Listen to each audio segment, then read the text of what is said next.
Quando abrimos o Blender na versão 2.82, aparece-nos esta área de trabalho.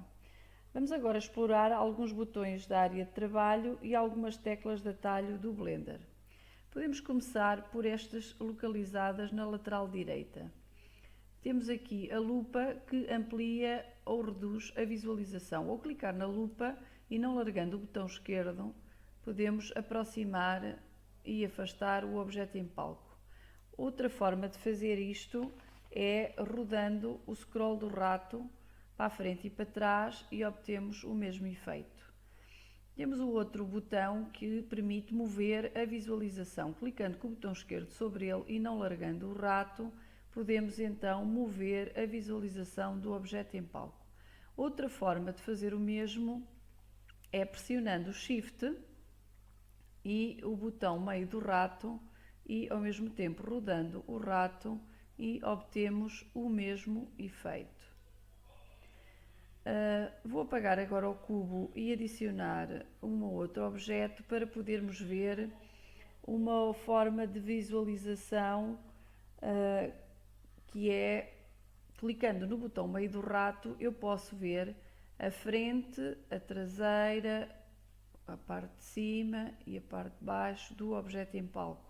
Posso, portanto, girar livremente para poder ter os vários ângulos de visão.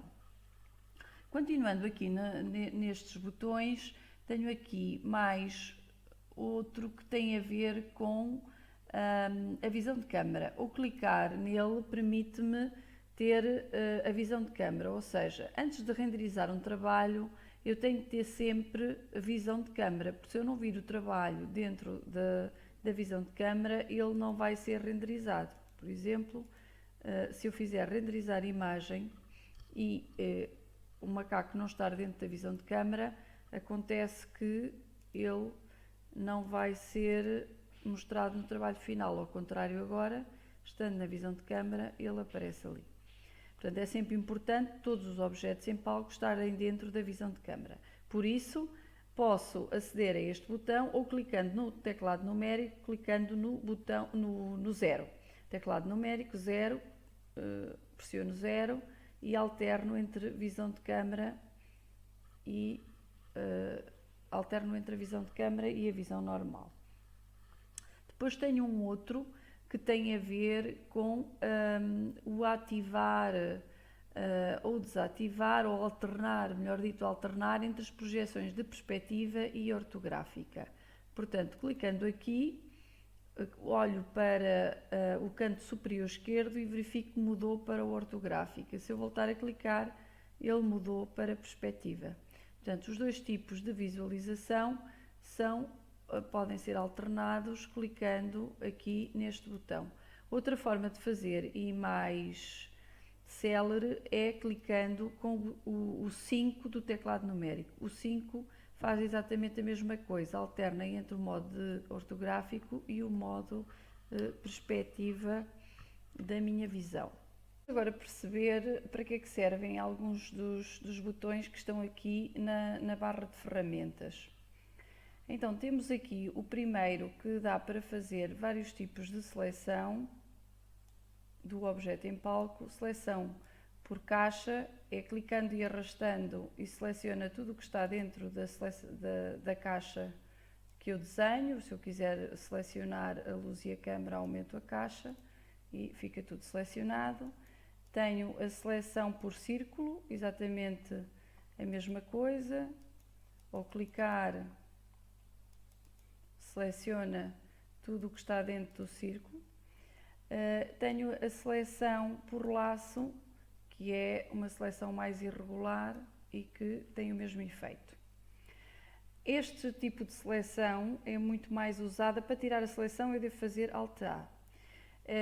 O que é mais usado, na verdade, são as teclas de atalho. Portanto, em vez de vir aqui a este botão da barra de ferramentas, eu deveria fazer B e selecionava por caixa, por box, B, box, por caixa, e se quisesse selecionar por círculo fazia C e por laço não tem atalho, ou eu pelo menos não o sei. Portanto, usa-se muito então, a seleção por caixa e por círculo. Depois temos aqui, o 3D cursor para já não interessa, um outro botão que tem a ver com o mover. Mover o objeto em palco, eu posso movê-lo relativamente ao eixo dos Z's, relativamente ao eixo dos X e relativamente ao eixo dos Y. Esta movimentação também pode e deve ser feita através de teclas de atalho. Portanto, o mover é o G, a tecla G, pressionando o G, Y, eu consigo movimentar em relação ao eixo dos Y. Se eu fizer GX, consigo movimentar em relação aos eixos do X. Se eu fizer GZ, consigo movimentar em relação ao eixo dos Z's. Aqui tem a vantagem que eu posso também dar valores de movimentação. Por exemplo, se eu quiser que o elemento se desloque para a direita, eu posso fazer um deslocamento de G em X de 4. Pronto, e ele movimentou-se 4 unidades para a direita. Se eu quiser que ela se movimente para a esquerda, G de X menos 4. E, portanto, andou para a esquerda. A mesma coisa, isto tem a ver com os eixos, não é? Direita, esquerda, positivos e negativos. Se eu quiser que ela se movimente, então, de G em Y, por exemplo, em Z de 5, foi lá para cima, desapareceu. E se eu quiser que se movimente em G em Y, em Z de menos 5, ela volta para a posição que estava. Pronto, isto relativamente então ao mover. Pode ser feito aqui, mas eu aconselho que façam pelo teclado, é mais as teclas de atalho. Depois temos então aqui o rodar. O rodar também permite-me então rodar relativamente aos eixos. Neste caso estou a rodar relativamente ao eixo dos Y, relativamente ao eixo dos Z, posso dar ângulos corretos de rotação e em relação ao eixo do X. Também posso fazer então isto com tecla de atalho. Se eu fizer uma rotação em X, livremente, rodo em X livremente. Se eu quiser fazer uma rotação em X de um determinado valor, 90 graus, dou 90 graus e ele rodou 90 graus.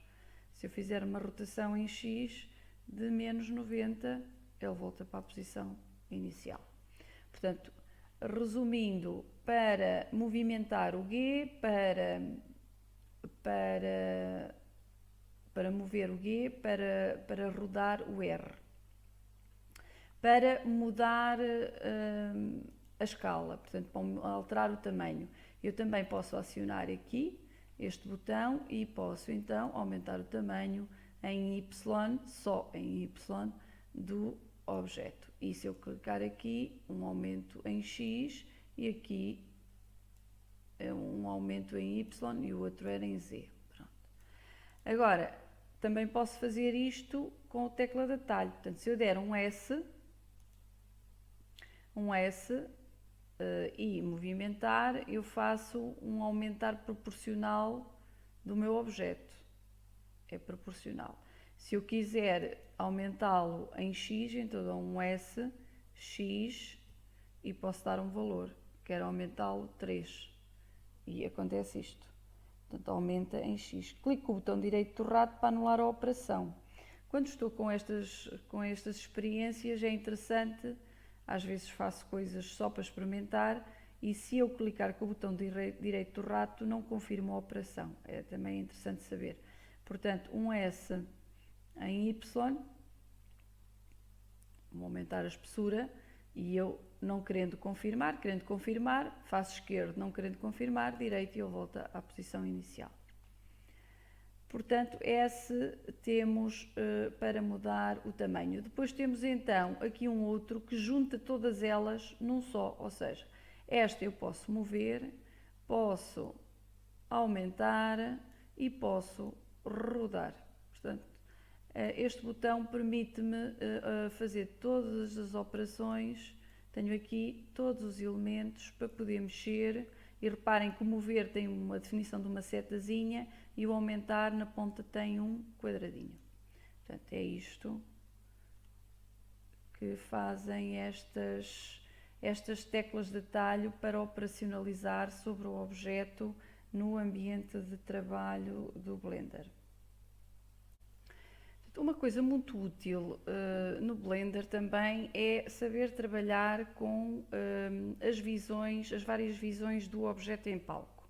Neste momento eu estou na frente, no modo de visão frente ortográfica. Se eu quiser ver a traseira, portanto a parte de trás do objeto em questão, eu terei que pressionar Ctrl, porque a parte de frente é dada por a tecla 1 do teclado numérico, então faço Ctrl 1 e é-me dada a parte oposta, no fundo. Se eu quiser ver a parte de cima do objeto, eu pressiono 7.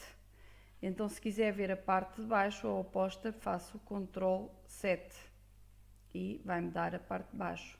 Para ver a lateral direita, eu pressiono 3.